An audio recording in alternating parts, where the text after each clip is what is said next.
I'll give you numbers, don't worry about that. Okay, I'll just keep it just in case. If you say so.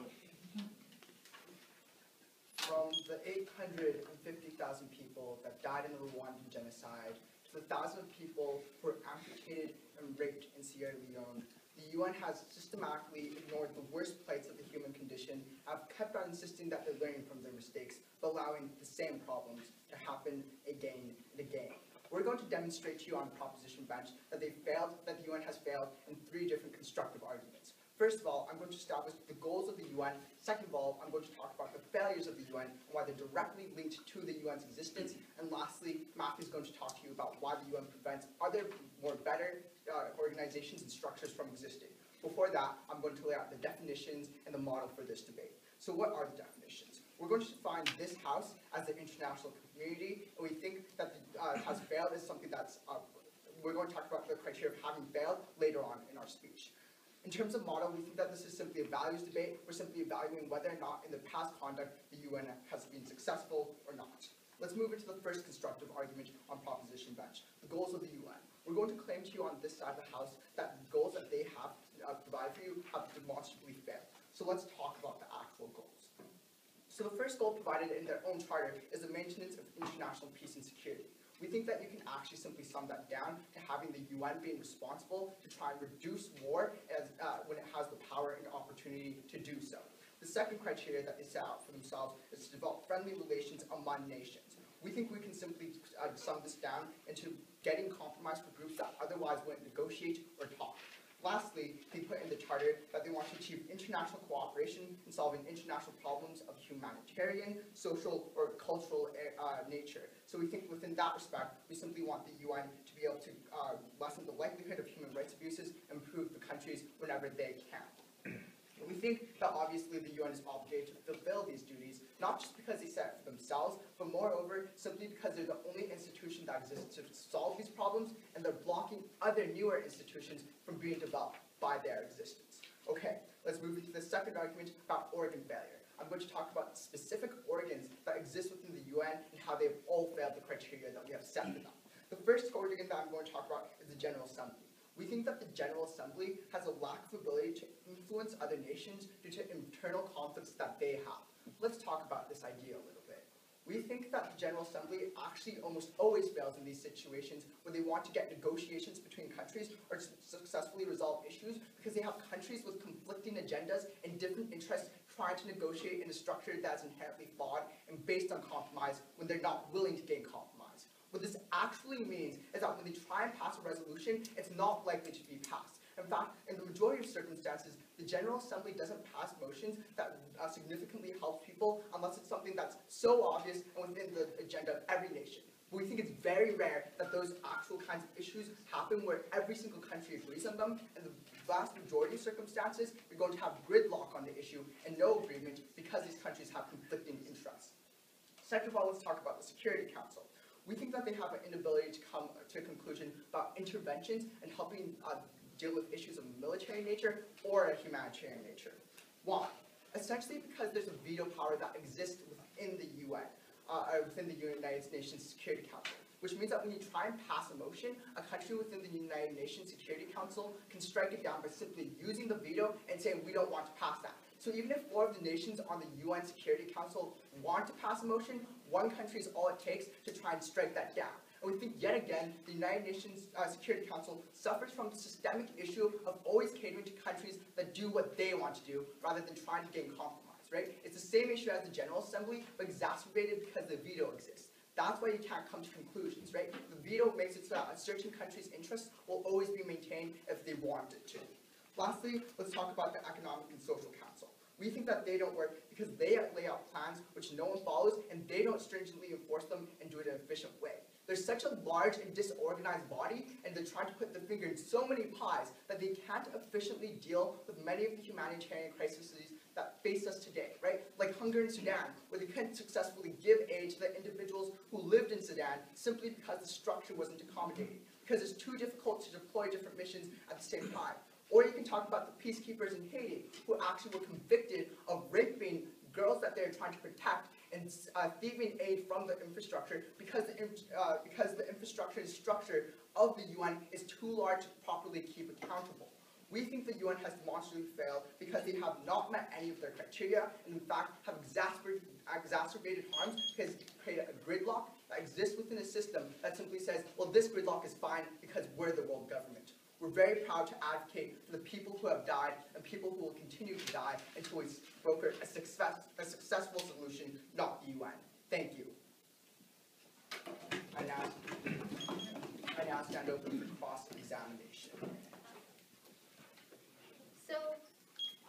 So we obviously live in Canada, so we have a Canadian government, right? And you see that the Canadian government does a pretty good job in laying out rules such as, let's say, not murdering anyone. You say that that is one of the rules or laws that the Canadian government has, yes? That's absolutely true, but the Canadian government only needs to govern over 30 million people Awesome. versus 7 billion. So just because, so if someone murders someone, like a Canadian citizen murders another Canadian citizen, does that mean that that law is failed, that that law is not working?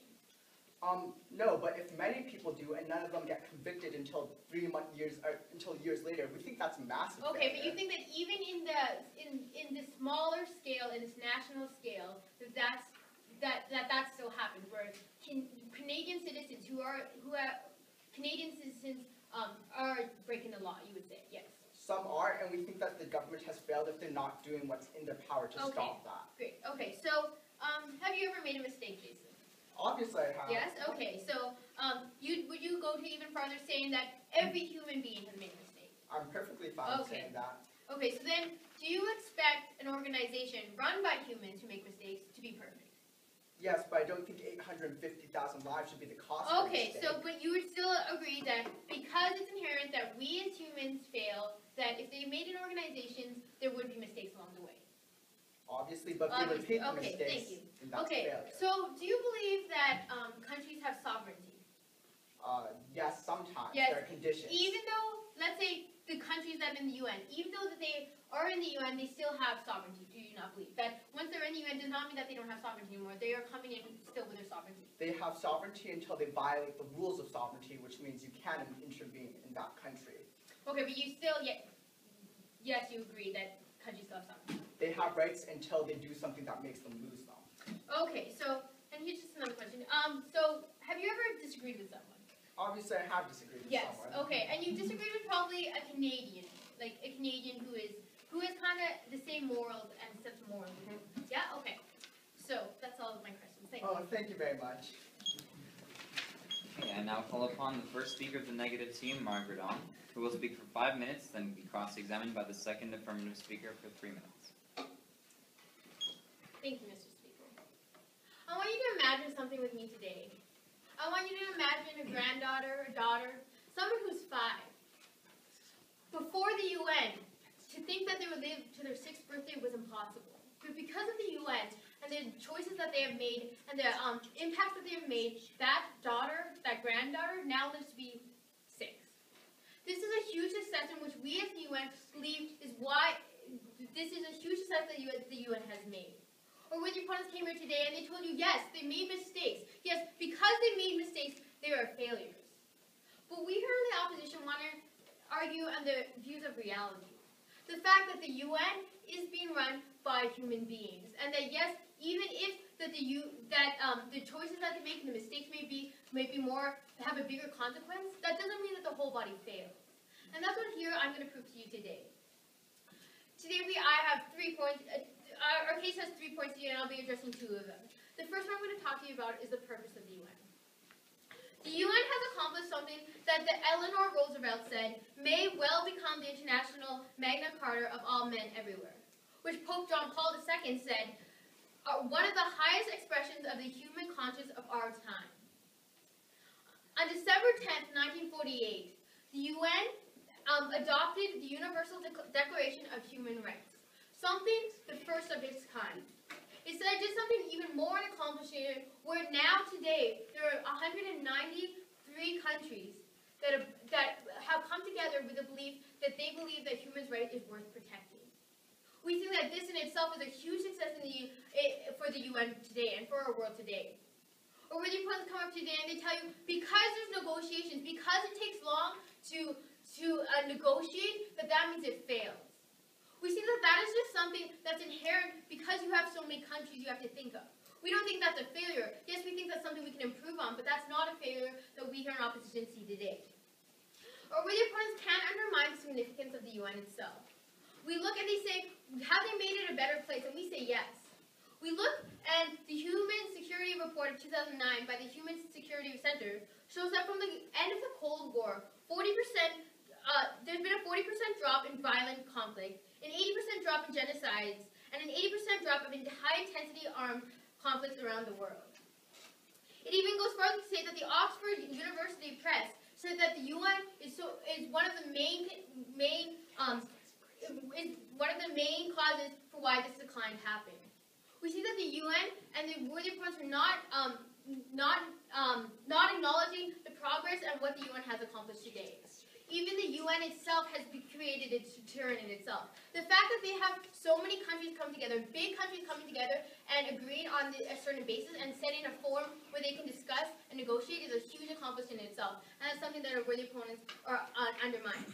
The second point I'm going to talk today is the progress. Ladies and gentlemen, we look and they talk a little bit about this. They talk about the Rwandan genocide. And yes, the UN itself has come to you today as a human being saying, yes, we have failed to act in that circumstances. But only 5 years later, in Sierra Leone, did they successfully intervene in theirs. They spent 6 years in Sierra Leone trying to stop a civil war, and they successfully did it. We see that this is a direct example in how we are progressing and learning from our mistakes. The third point which Josh will tell you is he's talking about how the UN, not only in an international scale, but in a one-on-one scale too, are protecting the human beings today. Now I'm just going to refute the contentions made by Jason today. He came up here today and he said a lot of things. One of the big things he said was he talked about negotiation. He said that the UN cannot do anything really rash or fast right now. That's a problem because they're not acting quick. They're not acting acting rash. But we as the opposition say that it's a good thing that they're taking their time. Yes, maybe they take too long, but we see that that is just something that they have to work on and not a failure. We see that it would be better to be pacifistic than have radicalism, and that they are just acting acting without thinking of it. And we see that that is something that the UN actually has successfully done. They talked about how they see that vetoing is a problem. We look and we have to concede that more countries have more power than other countries. And we see that this is a good way, that vetoing power is a good way to get the bigger countries on board. Because we see that if we acted as all the countries were at a level playing field, that would not be a realistic thing. So we here in the opposition are proud to propose because we see that the UN is a unifying force in what no other international organization has been able to do. And that is why we are proud to oppose. Thank you. Now I stand up.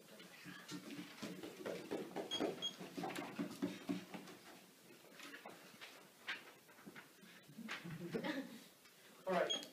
Have you ever had a teacher you couldn't understand? Yes.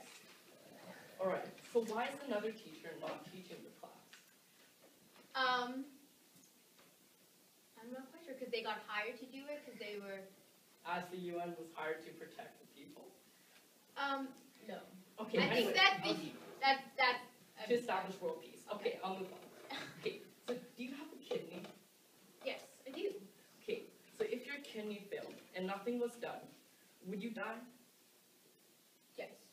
Most likely, I would definitely die. But Okay. thankfully, we have doctors and we have people working on it. Right. It might be a long progress, Okay, but I so think it's if you had a massive heart attack and there was no intervention, what would you die? Yes, for sure. But if you're talking about the UN, I'm glad that we have the UN to at least have intervention. Okay, thank you. Yeah. So are you aware that major organ failure results in the death of the whole body? Yes, but I'm glad that we at least have doctors. At least we have hospitals. It would be better to have a hospital who can fix it than, let's say, no hospitals at all. Right. Thanks. Okay. So can you tell me the common term that the UN uses for its parts? You know, like the Secretary and the Security Council. What about the parts? Name them? Yeah, like the common term that the UN refers to. Okay, Oh, it's called yeah. an organ. Okay, yeah, okay, All sorry. right. I was- Alright, thanks. And then, so, are you aware that Romeo Dallaire, leader of the UN peacekeepers, warned the United Nations that they needed to intervene or else there would be a genocide in Rwanda? Yes, I am aware of that. Are you aware that Canada offered troops to intervene, but the United Nations declined? Yes, but I don't think you're undermining the complications of the situation. Like Right, it's not so thanks. much like we can go in there and fix Sure, everything. sure, There's thanks. more. So, are you also aware that Kofi Annan, Secretary General of the United Nations at the time, declared the United Nations an utter failure in Rwanda? Yes, in that circumstance, he said that they were a failure, but not as a whole. Like Right, I thanks. definitely think that he would say it's a success Thanks, now. Okay. Okay. Are you also aware that a similar genocide happened in Sudan, like much later after the Rwanda genocide? Yes, I am aware of that, but I'm also aware that there was also Yeah. a civil war in Sierra Leone, and which they. Okay, thanks. Yeah. Yeah. Okay, so I need no further questions at this time. Thanks. Okay. Thank you. I will now call upon the second affirmative speaker, Matthew Zhang, who will speak for 5 minutes and then be cross-examined by the second negative speaker for 3 minutes. Are you ready? Okay. Ladies and gentlemen, the United Nations was made with a goal in mind, for world peace and equality. However, we must realize that the United Nations did not fulfill its goals, and moreover, created inequality. Therefore, what I'll be doing for you today is introducing our last pillar, the United Nations' reluctance to promote equality. So we understand that the United Nations set out to solve international problems. However, internally, the structure is disorganized, as Jason had touched on. And so how can they solve international problems if they themselves are competing with fellow nations for security, power, and international relevance?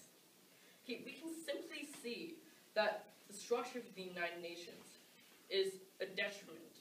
And we can see that undeniably that the United Nations is being used as a vehicle by the winners of World War II and prominent nations to meet their desires.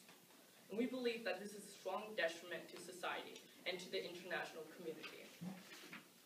Therefore, we need to acknowledge that the United Nations was and is an inherent failure since the beginning.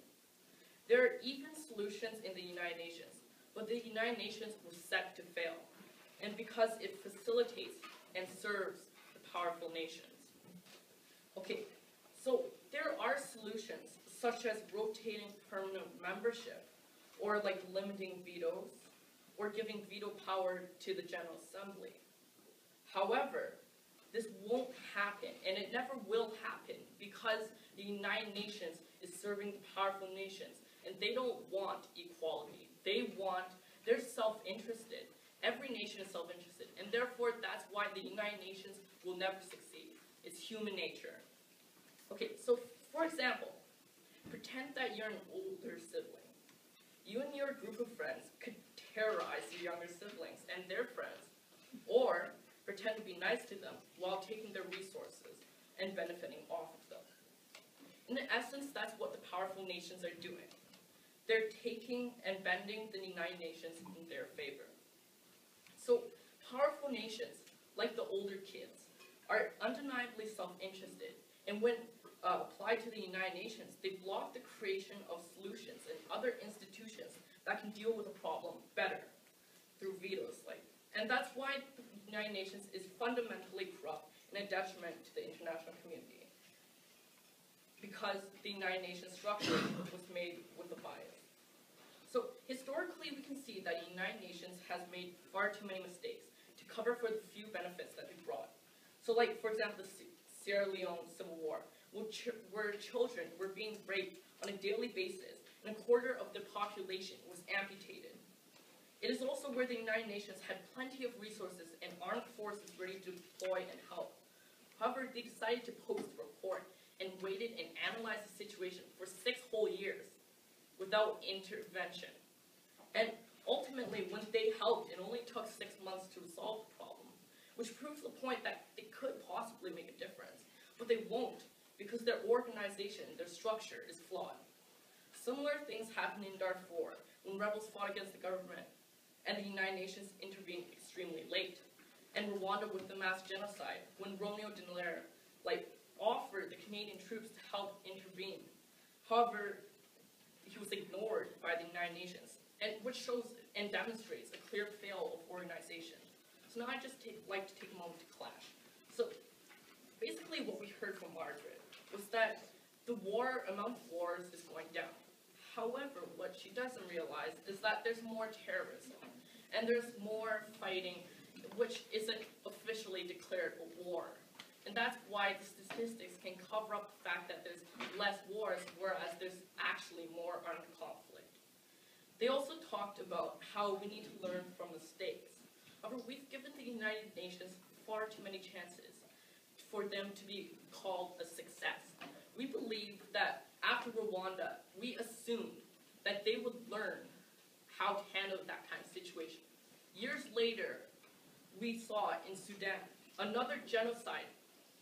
And we just can't allow this to happen because this is a detriment to the international community. And we believe that this is inherently bad because the United Nations had the ability to help, but they didn't because they were only self-interested and the nations were controlling the United Nations. Okay, so what have we shown you today?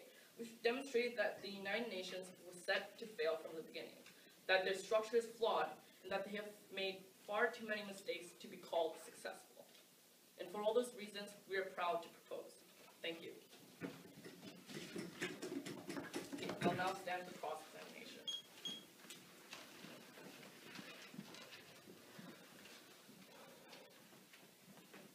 Hello, Matthew. Who's Joshua? So, I have some questions for you. Is one of the goals of the United Nations to try to prevent global wars, or to prevent wars in general? Of course, yeah, but also like other armed conflicts. And so, is one of the goals of the UN to intervene in countries when necessary? Yes, it's been said. Yes. So you could say that at the same time, the UN's goals was to prevent war and to create war, just depending on the situation. No, I believe peacekeeping is different from war. Peacekeeping is like ensuring that It's still a violation of sovereignty, right? in definitive circumstances, yes, but most of the time, no. Do you think that if the UN, you're very grudgingly giving us successes of the UN, so like if the UN was even able to eradicate a disease like cancer, would that be a success? It could be, but for the failures that they have given us is far too, like the death of those many people Yes. in those genocides are Okay. far too harsh Now, to compare. I have another question for you. If you have a debate coach, and that debate coach tells you to do these certain drills, and you don't do them, is that the coach's fault or your fault? Even when they gave you the drills, they told you to do them, they showed you how, and you still didn't do them. It could be both if the drills were outrageous. Okay. So, you said in your speech countries are self-interested. Of course, yeah, that's human nature. So, are they ever going to not be self-interested? No, unless like No. we evolve into something So different. why is that the UN's fault?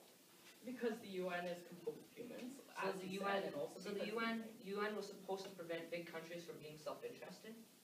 No, we're just saying that we're supposed to have peace, and inherently we're not having peace, we're killing each other. And so you say that big countries will inherently prey on smaller countries, right? We Like- can say that, well, but sometimes it Do happens. you think so? Yeah. Sometimes. So do you think that it would be better to allow individual countries to solve problems instead of the UN? Are you saying that you want to get Yes, rid of the United like you Nations? give the example of Canada should have intervened in Rwanda. Do you think that that's a viable solution, that Canada should have intervened instead of the UN? It could have been a solution to help the situation, but that should have been the UN's job to go in and to help those people. Okay, Because that's what the United Nations is made for, right? All right, thank you. Okay, That's all I got for you today. Okay, I will now call upon the second negative speaker, Joshua Noel, who will speak for 5 minutes and then be cross-examined by the first affirmative speaker for 3 minutes. In 1988, the UN launched one of its most aggressive campaigns ever. No, not a campaign to stop war, to kill other human beings. A campaign of genocide. Their goal was the complete annihilation of a bacteria, a disease called polio, the cancer of its day. And in 1988, when the UN set out to do this, by 2005, polio was near eradicated. The country that had the most cases was 66, and that was in India. That was almost a negligible amount in such a short time. At the time when the World Health Organization took on this ambitious goal, 125 countries in the world were endemic in polio. It was a crisis. Not a single one was polio-free. Yet they still took on this goal. They unified in the common interest, and they bettered the world. If that's not a success, I don't know what is. So before I get into the final argument on the opposition side, which is that of protecting, and how the UN is protecting people around the world, I'd first like to refute what has been brought up by the government side today. Now, they talked a lot about tragedies around the world, like, for example, Rwanda or in Haiti. But we don't really see the connection of why this is the UN's fault. For example, like Matthew admitted that if his coach gives him an exercise to do and he doesn't do it, it's not the coach's fault, it's his fault. In Rwanda, the UN placed peacekeepers there, gave them the equipment, told them to hold that. In Haiti, the UN put peacekeepers there, told them to protect these certain people. But they simply disobeyed orders. The UN can't force people to do what it wants to do. It told them to do it, it gave them the mandate, it gave them the supplies. The failure doesn't lie with the UN. The failure lies with those who were supposed to do their duty and failed, not the UN. Now, they also talked about how in the General Assembly and the Security Council, especially because of the veto, gridlock is inherent, and that's a problem. But we'd say that with so many countries in the UN, gridlock will always happen, and that would be even worse if the UN did not exist. That we would see more alliances, like we did before the advent of the First and Second World War. Well, they also claim that the UN doesn't learn from its mistakes, and they gave us examples like Sudan, Rwanda, and Sierra Leone. But in Rwanda, after the crisis, the UN rebuilt that country. They talked about all the rape and the amputation that went on in Rwanda. Well, today, Rwanda is the country with the most women in their government. 56% of their parliament is female. The UN took this country and they rebuilt it. The same thing happened in Sudan. The same thing happened in Sierra Leone. Although they may have made mistakes, this response gets more efficient every time, and they do make reparations for any harm that could have been done, which would have been a whole lot worse if the UN wasn't there in the first place. Now, they also gave us 3 goals, which we found interesting: to stop war, to create friendly relations between countries, and to solve global issues such as humanitarian goals. And we'd like to say that we see that all 3 of these goals are being met adequately. And I'd like to talk more about the 3rd goal now, that of humanitarian issues. Now, the idea of protecting, you see, war is a big threat to humanity, but even worse than that is disease and starvation. And the UN takes huge strides in preventing both of these killers in huge ways. For example, the World Food Summit, which was led by the UN, has 125 world leaders on goal to halving world hunger by 2015. This is a huge benefit to the world. UNICEF has a budget of over $3 billion. They use this to administer vaccines, they used it to provide aid and education, and as a result, the under 5 mortality rate has been cut in half. When the World Health Organization was created, 5% of the world's children received vaccines at all. Today, through the expanded program on immunization, the UN administers 80% of the world's children vaccines for diseases like yellow fever, tetanus, measles, and tuberculosis. If living standards of the world, if the health of the world, like with the goal brought up by side government, is any barometer of how the UN is doing, I think that the UN could be safely said to have passed this test with flying colors. Although we, isolated in the West, may look at the world quite differently and think that relations between countries is all that matters, to the parents of a starving child who lives in a disease and starvation-ridden country, there's only one thing that matters. And a simple look at the facts shows that the UN has been there for them, that it has helped to put end to crises, that it has fed their children, that it has administered vaccines, that it has taken care of the most important duties, it has taken care of business. And for these reasons, we think that the UN is indeed a unifying force that is working together to protect the world.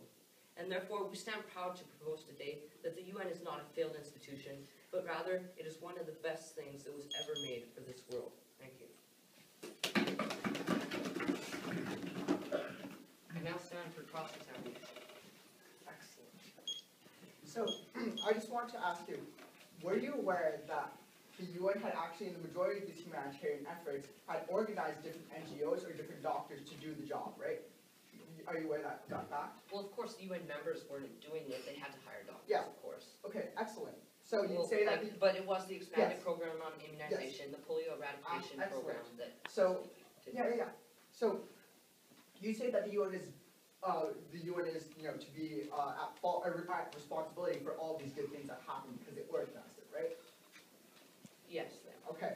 So why is it when they organize missions that don't fail that you simply blame the peacekeepers and the individuals and not the UN when you blame the UN or when you give the UN responsibility in other circumstances? I don't have a double standard. If the UN, if the people who were supposed to be administering vaccines had failed to do that, instead dump them in the ocean or something, I would say that was their fault as well. But then why is it when you simply give the vaccinations to them, say, go run with it, do what you want, then all of a sudden the UN is the savior, not the individuals who commissioned it and were the ones who were Because responsible? individuals can't act by themselves, and no one can give vaccines to the whole world without the unification of all the countries of the world working Okay, together. so are you aware that within Haiti, that the majority of the work was actually done by NGOs who weren't commissioned by the UN?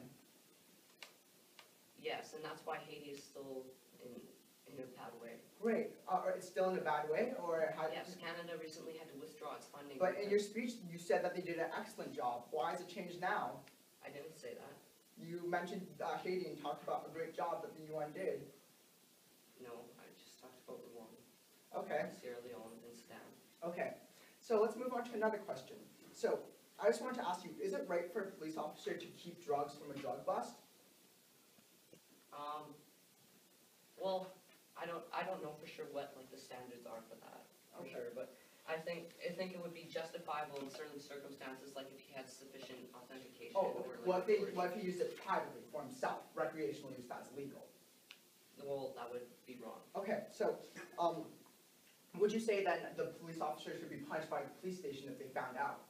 Yes, that does happen. So you think it's the organization's responsibility to prosecute that individual or deal with them rather than some other body, right? Well, who would the other body be? Well, we think government? exactly like how Well, the the UN is the government- only group who's overseeing peacekeepers in I think the Haiti. government might be the more legitimate body. But in this circumstance, the Criminal UN, but like you said, the organization is responsible just like the UN is responsible for peacekeepers. Okay. So of the atrocities in Sierra Leone, which one was the worst? The raping of girls, the destruction of all government institutions, children being recruited as soldiers, or the mass amputation of innocent people? None of them were good. We have to realize that without the UN, nothing would have happened. It would have been even worse. It would have been like massacres that have happened in centuries past. But the UN did its best, Okay. and although Yeah. some individuals So failed, why was they it- did help to build. Why a was it country that together. they just delayed on it for 6 years, even though they knew they had to intervene to save the people? Well, you see, it might have been a mistake, and you have to realize that the situation was more complex at the time than it was. Like, hindsight's Okay. So, there will now be a Mr. Speaker, a lot has been said today. We've heard from the opposition side things like people are raped all the time, that there's wars happening, things that we can't even conceive, evil we can't even think of that's happening around the world today. What our proposition doesn't realize, though, is that there is a force, a uniting force, that is working for the good of people. They did not get together because they were self-interested. They got together after one of the major atrocities of our time, World War II. Or where the opponents came up today and said a lot of things, and in my rebuttal today I'm going to talk about 3 things. So let's just get on to it. The first thing, is the UN responsible for the genocides and war that are happening today? Or where the opponents came up to you today and told you that in Darfur, Rwanda, Sudan, these are problems that the UN is failing to act upon. But I have a question. If the UN didn't exist, would these things still exist? Yes. The UN didn't cause these wars to happen. The UN is a beacon that is trying to help trying to solve these problems. So to basically say that because Rwanda happened, that the UN has failed, or because Darfur happened, that the UN has failed, we see that is not a legitimate point. We see also, and there's been, we see that also that, let's take Rwanda because that was one of the most talked about. We see that yes, the UN did make a mistake, but we see that does not define who the organization is. We see that they did, in fact, go back and put troops and are recovering and help the Rwanda recover with it. We said, like Josh said, we said that they helped recover their political scene, and now they're one of the now more than half of their women in parliament are, more than half of their members in parliament are women. Another problem that they said today is they told us about negotiation. They said that the process is long, that this is a problem, that they're a vetoing power, and this is why the UN is a failure. They undermine the complications and how sophisticated the UN is. We see that what the UN is, it's an organization made up of 193 countries. We see problems, we have hard times making decisions with even in our own family. Can you even imagine 193 countries you have to think of? Also, they undermine the idea of sovereignty. They told you today that we have failed over and over again because we aren't intervening in it. We aren't stepping across these borders, that's why we fail. It's more complicated than just putting peacekeepers into another country. No, there's a lot of things that our worthy opponents have not been thinking of, and that's why we on opposition say that the UN has not failed.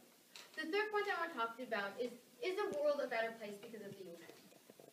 Josh came up here today and told you that now, because of the UN's force and because of who the UN is, 80% of kids have vaccinations. We see that the mortality rate of 5 years and under have halved. We see that there are huge successes that our worthy opponents are not realizing. And their peacekeeping and their peacekeeping notions may not be stopping a war, but stopping a disease is just as great. We see that this is not a debate whether we say that which is worse, a disease or a war. But we have to ask ourselves: is the UN making a world a better place? And we say yes. Because if the UN was not there, no one would be there. Matthew asked, if I had a heart attack and there's no one there, he asked me, what if you had a massive heart attack? I said, the UN is acting as a hospital to a lot of diseases and a lot of problems in our world today. But on the proposition side, they're saying that we should get rid of that hospital. Yes, that hospital may have its problem. Yes, that hospital may be slow. We should get rid of that hospital. We see that we are proud to oppose because we see that the UN nation made up of humans are doing the best that they can, and that is why we are proud to oppose. Thank you.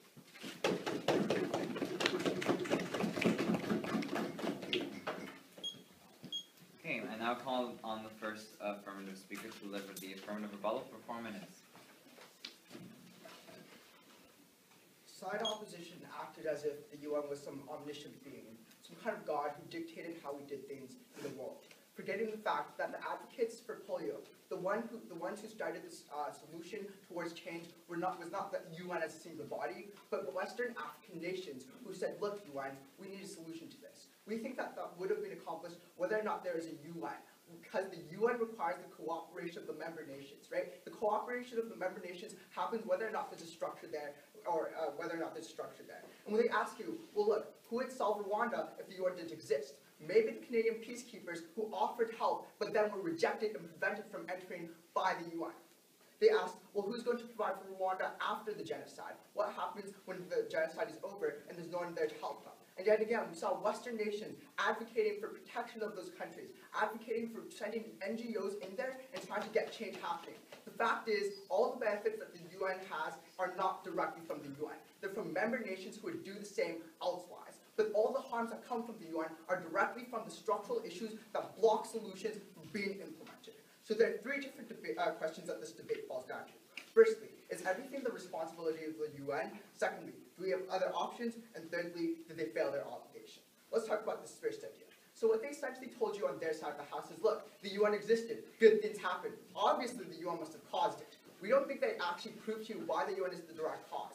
I gave you a sufficient example and a sufficient explanation just now about why these things happen. Not because of the UN as a singular body, because of individual nations who push for different issues that conveniently happen while the UN is in existence, right? We think that a lot of good things happened while the UN was in existence. Not all of them were the UN's fault, and for them to assert that it was the UN's responsibility for every good thing is incredibly naive.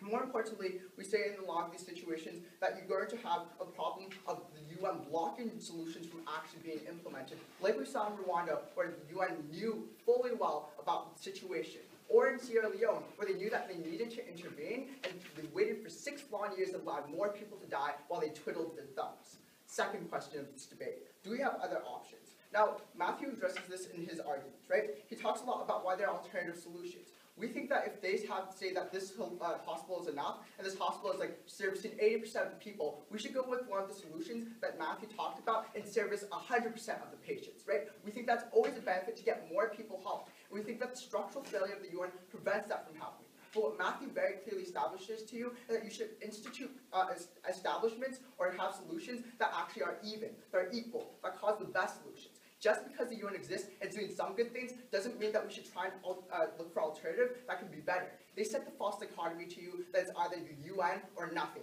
We think that's false. We simply are going to tell you that we can have other alternatives that are better than the UN, that can exist, and are only blocked because the UN takes away funding from the establishment of those different agencies, because the UN is inherently self-interested, and the countries don't want to start that. But simply because they don't want to start that doesn't mean we shouldn't. Okay, last question. Did they fail their obligation?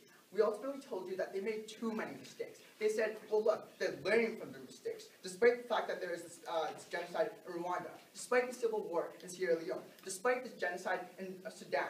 How many times is a learning experience? We say one is enough, but two is too far, especially when the gamble is 850,000 lives that were lost in Rwanda. It's funny to note that they ignore all of these different things.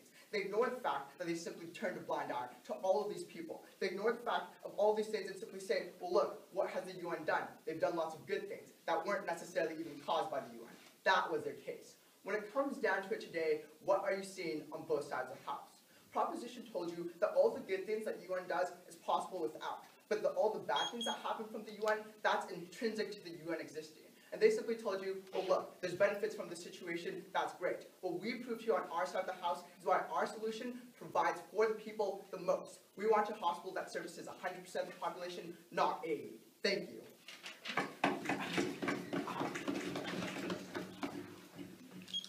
All right. Mr. Speaker, a lot has been said today. We've heard from the opposition side things like people are raped all the time, that there's wars happening, things that we can't even conceive, evil we can't even think of, that's happening around the world today. What our proposition doesn't realize, though, is that there is a force, a uniting force, that is working for the good of people. They did not get together because they were self-interested. They got together after one of the major atrocities of our time, World War II. Or where the opponents came up today and said a lot of things, and in my rebuttal today I'm going to talk about three things. So let's just get on to it. The first thing, is the UN responsible for the genocides and war that are happening today? Or where the opponents came up to you today and told you that in Darfur, Rwanda, Sudan, these are problems that the UN is failing to act upon. But I have a question. If the UN didn't exist, would these things still exist? Yes. The UN didn't cause these wars to happen. The UN is a beacon that is trying to help trying to solve these problems. So to basically say that because Rwanda happened, that the UN has failed, or because Darfur happened, that the UN has failed, we see that is not a legitimate point. We see also, and there's been, we see also that, let's take Rwanda because that was one of the most talked about. We see that yes, the UN did make a mistake, but we see that does not define who the organization is. We see that they did, in fact, go back and put troops and are recovering and help Rwanda recover with it. We said, like Josh said, we said that they helped recover their political scene, and now they're one of the now more than half of their women in parliament are, more than half of their members in parliament are women. Another problem that they said today is they told us about negotiation. They said that the process is long, that this is a problem, that they're vetoing power, and this is why the UN is a failure. They undermine the complications and how sophisticated the UN is. We see that what the UN is, it's an organization made up of 193 countries. We see problems, we have hard times making decisions with even in our own family. Can you even imagine 193 countries you have to think of? Also, they undermine the idea of sovereignty. They told you today that we have failed over and over again because we aren't intervening in it. We aren't stepping across these borders. That's why we fail. It's more complicated than just putting peacekeepers into another country. No, there's a lot of things that our worthy opponents have not been thinking of, and that's why we on opposition say that the UN has not failed. The third point I want to talk about is the world a better place because of the UN? Josh came up to you today and told you that now, because of the UN's force and because of who the UN is, 80% of kids have vaccinations. We see that the mortality rate of 5 years and under have halved. We see that there are huge successes that our worthy opponents are not realizing. And well, their peacekeeping and their peacekeeping notions may not be stopping a war, but stopping a disease is just as great. We see that this is not a debate this is not a debate in whether we see that which is worse, a disease or a war. But we have to ask ourselves: is the UN making our world a better place? And we say yes. Because if the UN was not there, no one would be there. Matthew asked, if I had a heart attack and there's no one there, he asked me, what if you had a massive heart attack? I said, the UN is acting as a hospital to a lot of diseases and a lot of problems in our world today. But on the proposition side, they're saying that we should get rid of that hospital. Yes, that hospital may have its problem. Yes, that hospital may be slow. We should get rid of that hospital. We see that we are proud to oppose because we see that the UN nation made up of humans are doing the best that they can, and that is why we are proud to oppose. Thank you.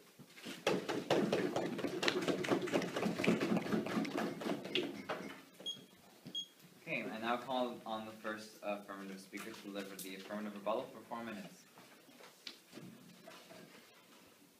Side opposition acted as if the UN was some omniscient being, some kind of god who dictated how we did things in the world, forgetting the fact that the advocates for polio, the ones who started this solution towards change, was not the UN as a single body, but Western African nations who said, look, UN, we need a solution to this. We think that would have been accomplished whether or not there is a UN, because the UN requires the cooperation of the member nations, right? The cooperation of the member nations happens whether or not there's a structure there, or whether or not there's a structure there. And when they ask you, well, look, who would solve Rwanda if the UN didn't exist? Maybe the Canadian peacekeepers who offered help, but then were rejected and prevented from entering by the UN. They asked, well, who's going to provide for Rwanda after the genocide? What happens when the genocide is over and there's no one there to help them? And yet again, we saw Western nations advocating for protection of those countries, advocating for sending NGOs in there and trying to get change happening. The fact is, all the benefits that the UN has are not directly from the UN. They're from member nations who would do the same elsewise. But all the harms that come from the UN are directly from the structural issues that block solutions from being implemented. So there are three different questions that this debate falls down to. Firstly, is everything the responsibility of the UN? Secondly, do we have other options? And thirdly, did they fail their obligation? Let's talk about this first idea. So what they essentially told you on their side of the house is, look, the UN existed, good things happened. Obviously, the UN must have caused it. We don't think they actually proved to you why the UN is the direct cause. I gave you sufficient example and sufficient explanation just now about why these things happen. Not because of the UN as a singular body, because of individual nations who push for different issues that conveniently happen while the UN is in existence, right? We think that a lot of good things happened while the UN was in existence. Not all of them were the UN's fault, and for them to assert that it was the UN's responsibility for every good thing is incredibly naive. More importantly, we say in a lot of these situations that you're going to have a problem of the UN blocking solutions from actually being implemented, like we saw in Rwanda, where the UN knew fully well about the situation, or in Sierra Leone, where they knew that they needed to intervene, and they waited for 6 long years and allowed more people to die while they twiddled their thumbs. Second question of this debate, do we have other options? Now, Matthew addresses this in his arguments, right? He talks a lot about why there are alternative solutions. We think that if they say that this hospital is enough, and this hospital is like servicing 80% of the people, we should go with one of the solutions that Matthew talked about and service 100% of the patients, right? We think that's always a benefit to get more people help. And we think that the structural failure of the UN prevents that from happening. But what Matthew very clearly establishes to you is that you should institute establishments or have solutions that actually are even, that are equal, that cause the best solutions. Just because the UN exists and is doing some good things doesn't mean that we should try and look for alternatives that can be better. They set the false dichotomy to you that it's either the UN or nothing. We think that's false. We simply are going to tell you that we can have other alternatives that are better than the UN, that can exist, and are only blocked because the UN takes away funding from the establishment of those different agencies, because the UN is inherently self-interested and the countries don't want to start that. But simply because they don't want to start that doesn't mean we shouldn't. Okay, last question. Did they fail their obligation? We ultimately told you that they made too many mistakes. They said, well, look, they're learning from their mistakes, despite the fact that there is this genocide in Rwanda, despite the civil war in Sierra Leone, despite this genocide in Sudan. How many times is a learning experience? We say 1 is enough, but 2 is too far, especially when the gamble is 850,000 lives that were lost in Rwanda. It's funny to note that they ignore all of these different things. They ignore the fact that they simply turned a blind eye to all of these people. They ignore the fact of all these things and simply say, well look, what has the UN done? They've done lots of good things that weren't necessarily even caused by the UN. That was their case. When it comes down to it today, what are you seeing on both sides of the house? Proposition told you that all the good things that the UN does is possible without, but all the bad things that happen from the UN, that's intrinsic to the UN existing. And they simply told you, well look, there's benefits from this situation, that's great. What we proved to you on our side of the house is why our solution provides for the people the most. We want a hospital that services 100% of the population, not 80. Thank you.